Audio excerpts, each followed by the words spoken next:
Il est celui qu'on ne voit pas, mais qui permet à tous les autres d'exister. Il ne cherche ni la lumière, ni les éloges. Mais partout où il joue, les entraîneurs respirent mieux, les défenseurs soufflent, les attaquants avancent. Idrissa Gana Gueye est ce genre de joueur rare, essentiel, sous-estimé. Son talent n'est pas spectaculaire. Il est vital. Ce portrait est celui d'un homme qui n'a jamais levé la voix, mais qui a fait parler ses jambes, son intelligence, et sa loyauté pour devenir l'un des plus grands milieux défensifs africains de sa génération. Chapitre 1, Dakar, l'école de la rigueur. Né le 26 septembre 1989 à Dakar, Idrissa Gana Gueye grandit dans la capitale sénégalaise. Très tôt, il se distingue par sa discipline, son goût du combat, et son sens tactique hors du commun. À la différence d'autres jeunes talents africains, il ne brille pas par sa technique, mais par son sens de l'anticipation et sa lecture du jeu. Il est toujours bien placé, toujours prêt à intercepter, à harceler. Il intègre rapidement l'académie Diambar, fondée par Patrick Vieira et Bernard Lama, qui mise sur un football intelligent et structuré. Là-bas, Gana affine son jeu, développe sa mentalité de compétiteur, et devient l'un des meilleurs éléments de sa génération.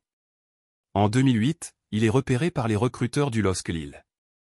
Il a 19 ans, quitte pour la première fois son pays natal, avec pour seul bagage, sa foi, sa concentration et une endurance inhumaine. Chapitre 2, Lille, les fondations du rock. À Lille, il intègre d'abord la réserve. Son gabarit modeste 1m74 inquiète certains. Mais son abattage au milieu de terrain est tout simplement phénoménal. À l'entraînement, il couvre plus de terrain que tous les autres. Il écoute, apprend, et surtout, il n'abandonne jamais. En 2010, il intègre le groupe pro dirigé par Rudy Garcia. Très vite, il devient l'un des piliers de l'équipe. Il remporte le doublé Coupe Championnat en 2011, aux côtés d'Eden Hazard, Moussa Sow et Rio Mavuba. Sa capacité à récupérer des ballons et à relancer proprement impressionne. En silence, il est devenu indispensable. Lille est une rampe de lancement. Et la Premier League, à nouveau, observe l'Afrique avec attention.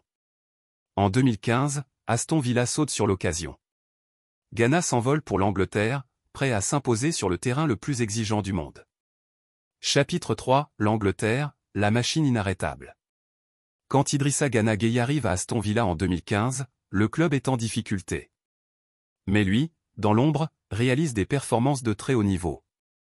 Malgré la relégation de l'équipe, il termine meilleur récupérateur d'Europe en termes d'interceptions et de tacles réussis. Les spécialistes sont stupéfaits. Un club descend, mais un joueur monte. Everton, autre institution du nord de l'Angleterre, le recrute aussitôt. À Goodison Park, Gana devient une icône silencieuse. Saison après saison, il répète les mêmes gestes, couvrir, tacler, relancer. Toujours proprement. Il lit le jeu avant les autres. Les supporters adorent son abnégation, son humilité, sa régularité. Les entraîneurs lui font une confiance totale. Et bientôt, c'est le PSG qui se manifeste. En 2019, à 29 ans, il rejoint le club de la capitale pour environ 30 millions d'euros. Enfin, la reconnaissance. Chapitre 4, PSG, l'équilibre invisible. Au Paris Saint-Germain, Gana Gueye arrive dans un vestiaire rempli de stars, Neymar, Mbappé, Di Maria. Mais il ne cherche pas à briller. Il cherche à équilibrer. Très vite, il devient l'homme de l'ombre essentiel à Thomas Tuchel, puis à Mauricio Pochettino. Il est titularisé dans les grands matchs, notamment en Ligue des Champions, où son rendement est immense. Le point culminant arrive en 2020, lorsque le PSG atteint la finale de la Ligue des Champions contre le Bayern Munich. Gueye, blessé en demi-finale, assiste impuissant à la défaite. Mais tout au long du parcours, il avait été le métronome défensif, le moteur du pressing parisien. À Paris, il gagne plusieurs titres de champion, des coupes nationales, et impose sa manière, modeste mais indispensable. Pourtant, après 3 saisons, il ressent le besoin de revenir là où on l'a le plus respecté, Everton. En 2022, il retourne à Goodison Park. Mais son plus grand défi, c'est encore envers qui il va le relever, avec le Sénégal. Chapitre 5, le poumon des Lions de la Teranga. Depuis ses débuts en sélection en 2011, Gana Gueye est le cœur battant du milieu sénégalais. Sélectionné par tous les entraîneurs, de Amara Traoré à Aliou Cissé, il est l'un des piliers les plus constants de l'équipe nationale. là encore, sans bruit, il s'impose.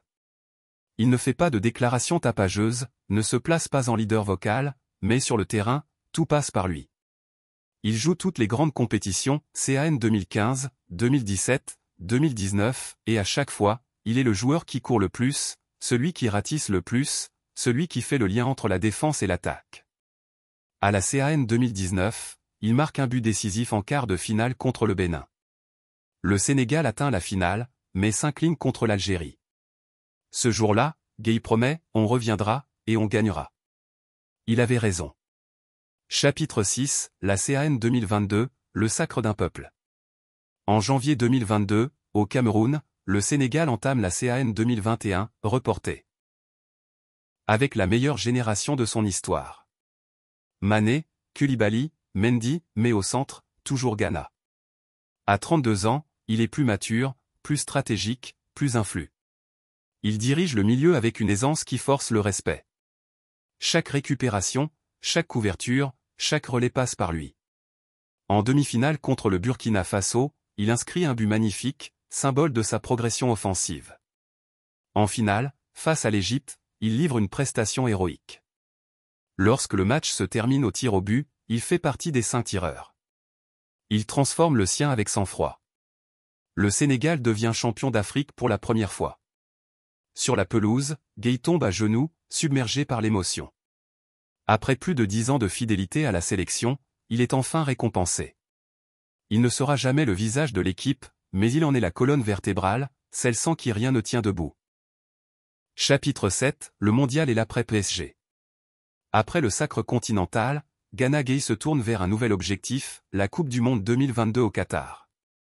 Qualifié avec brio, le Sénégal se présente comme une équipe solide et ambitieuse.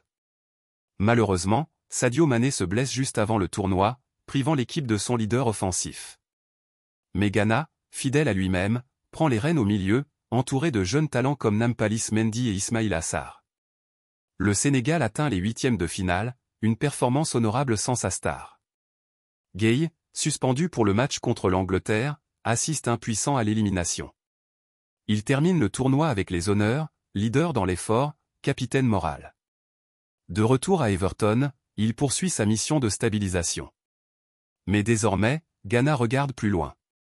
Il pense à la transmission, au mentorat, à l'après-carrière. À 34 ans, il est encore compétitif, mais il prépare aussi le terrain pour son héritage hors des terrains. Chapitre 8. L'héritage du guerrier silencieux. Idrissa Gana Gueye est un joueur à part. Pas de ballon d'or, pas de campagne marketing, pas de surnom flamboyant. Et pourtant, partout où il est passé, il a laissé une empreinte indélébile. Il a été le poumon invisible, le métronome défensif, le serviteur de l'ombre. Son engagement pour la jeunesse sénégalaise, sa fidélité à la sélection, et sa constance dans l'excellence font de lui un modèle rare. Il a joué plus de 100 fois pour son pays, disputé des finales, conquis des titres, construit une carrière sans excès, sans scandale, mais avec une profondeur que peu de joueurs égalent. Il est la preuve que dans un monde de bruit, on peut bâtir une légende en silence.